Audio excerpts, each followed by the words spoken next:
Baik, bismillahirrahmanirrahim. Assalamualaikum warahmatullahi wabarakatuh. Oke, teman-teman, saat ini saya sudah membuka website cortexdjp.pajak.go.id. Oke, saya akan membagikan tips ataupun persiapan untuk melaporkan SPT tahunan Badan 2025. Tentunya melalui Cortex ya, teman-teman. Apa saja yang harus kita siapkan dan sebelum nanti kita bisa melakukan pelaporan SPT secara penuh karena Cortex ini agak ribet, jadi coba saya rangkum apa saja yang teman-teman harus persiapkan dahulu seperti itu. Jadi nanti ketika memang proses lapor itu kita sudah siap, tinggal input data saja di Cortex ya teman-teman. Oke, nah tentu yang pertama teman-teman harus memiliki laporan keuangan terlebih dahulu. Seperti yang saya contohkan di sini. Seperti yang saya contohkan di sini, teman-teman, laporan keuangan perusahaan yang wajib ada di Cortex itu terdiri dari laporan laba rugi, laporan aset, laporan neraca, kemudian ada laporan peredaran bruto apabila teman-teman masih menggunakan skema PPh final. Nah, untuk terkait dengan jurnal, kemudian terkait dengan arus kas, nah itu tidak wajib teman-teman lampirkan. Jadi teman-teman tinggal buat saja ini PDF, kemudian teman-teman lengkapi tanda tangan dari direktur dan juga stempel perusahaan. Nah, ini teman-teman gabungkan dari laba rugi, neraca, aset, dan peredaran bruto. Jadi satu PDF ya, nanti teman-teman scan, kemudian nanti akan diupload di Cortex. Oke, kita balik lagi ke website Cortex. Ketika kita sudah punya laporan keuangan, teman-teman tinggal persiapkan data yang lainnya. Sebentar, saya coba tunjukkan seperti apa menu untuk pelaporan SPT tahunan melalui Cortex ini, teman-teman. Pertama kita login dulu, kita masukkan ID pengguna, kemudian kata sandi, dan selanjutnya masukkan kode CAPTCHA ya, teman-teman. Nah, kemudian teman-teman bisa klik login. Nah, kalau sudah login seperti ini, teman-teman klik saja surat pemberitahuan ataupun SPT. Kita klik surat pemberitahuan.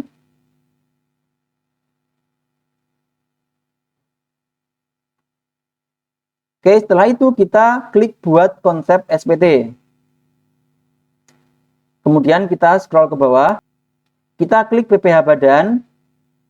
Kemudian kita klik lanjut.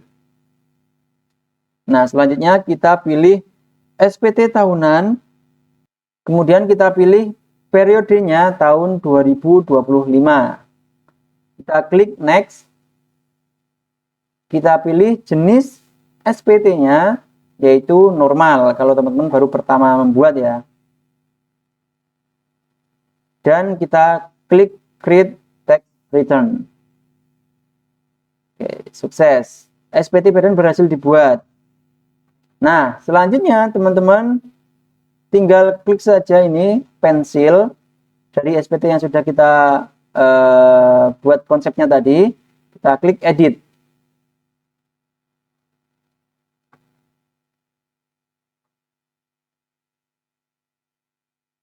Nah, di sini teman-teman yang harus teman-teman persiapkan untuk melengkapi formulir SPT ini, tentu yang pertama tadi laporan keuangan ya. Kemudian kita harus punya juga untuk info-info dari profil bisnis kita. Nanti teman-teman tinggal sesuaikan aja dari pertanyaan ini mana yang relevan dengan bisnis teman-teman. Oke. Kemudian teman-teman juga harus persiapkan lagi lampiran 1C. Ini terkait dengan input laporan keuangan. Di sini teman-teman harus input sesuai dengan tadi yang di template. Kalau di sini saya contohkan ya dari template yang saya buat. Ini di sini ada kertas kerja untuk Cortex, teman-teman. Jadi ini sudah nge-link otomatis dari laba rugi yang sudah kita buat. Bahkan dari arus kas yang kita buat nanti akan nge-link ke sini ya, teman-teman ya.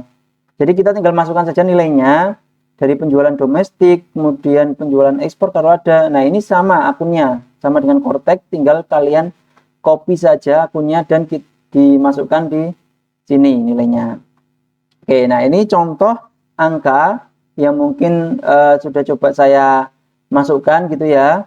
Tapi memang ini apa namanya, hanya contoh saja, jadi bukan transaksi real. Kemudian kalau sudah kita lengkapi semuanya, kita copy paste dari yang kita punya, dan kita di lampiran 2 itu ada daftar kepemilikan teman-teman, terkait dengan pemegang saham dan juga setoran modal ya, penyertaan modal. Nah ini apa namanya, teman-teman harus memiliki NPWP dan juga harus memiliki jumlah modal disetor dari masing-masing pemegang saham.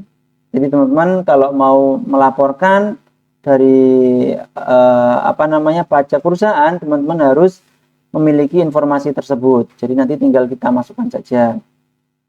Lampiran 3. Nah, ini terkait dengan daftar pajak penghasilan yang dipotong oleh pihak lain. Nah, ini kaitannya dengan PPh 23 ataupun PPh 22 gitu ya, teman-teman ya. Nanti teman-teman tinggal masukkan saja di sini, tambah, dan apabila memang ada, teman-teman bisa langsung simpan. Kemudian lampiran 8, nah ini terkait dengan perhitungan fasilitas pengurangan tarif PPh bagi wajib pajak badan. Teman-teman tinggal masukkan saja peredaran brutonya di paling atas, nanti dia akan otomatis menghitung di paling bawah. Karena kalau kita masih di bawah 50 M omsetnya, kita bisa ada fasilitas bagi wajib pajak badan ya, gitu ya teman-teman ya. Karena nanti pajaknya hanya 11% dari laba bersih. Cuma kalau memang kita omsetnya di atas 50 M, nanti tarifnya sudah 22%. Dan lampiran 9 ini terkait dengan penyusutan dan amortisasi fiskal. Nah, ini teman-teman harus persiapkan data aset. Penyusutan aset, daftar aset juga, teman-teman. Baik dari kelompok 1 sampai kelompok 4 ya, teman-teman ya. Nah, teman-teman bisa juga nanti dari template tadi, teman-teman tinggal salin saja di laporan aset ini. Kalau sudah ada apa namanya, list asetnya, tinggal dimasukkan di poin-poin yang sesuai dengan template-nya. Oke, kemudian lampiran 11B. Nah, ini terkait dengan penghitungan biaya pinjaman yang dapat dibebankan untuk keperluan penghitungan pajak penghasilan. Itu ya, teman-teman ya. Jadi, kalau misal pun nanti teman-teman mau melaporkan SPT tahunan melalui Cortex, teman-teman setidaknya harus memiliki data-data tersebut. Jadi nanti ketika memang waktunya kita mau fokus lapor, itu teman-teman tinggal input saja gitu. Jadi tidak bolak-balik nanti harus logout di hari berikutnya baru lanjutkan lapor lagi gitu ya. Itu agak ribet. Jadi teman-teman usahakan kumpulkan semua datanya dulu, baru nanti teman-teman bisa submit SPT-nya. Ataupun kalau juga teman-teman mau mencoba, itu juga bisa teman-teman, nanti tidak harus langsung dibayarkan gitu ya. Oke, mungkin itu saja teman-teman, dan poin yang harus mungkin saya tekankan di sini, teman-teman tidak usah khawatir, takut terkait dengan pelaporan SPT tahunan melalui Cortex. Memang terlihat ribet karena memang ini masih baru ya bagi kita, tapi kalau teman-teman bisa mempelajari, bisa mungkin praktek juga, nanti ke depan ataupun tahun-tahun berikutnya akan terasa lebih mudah gitu teman-teman. Oke, sekian video kali ini, semoga bermanfaat. Assalamualaikum warahmatullahi wabarakatuh.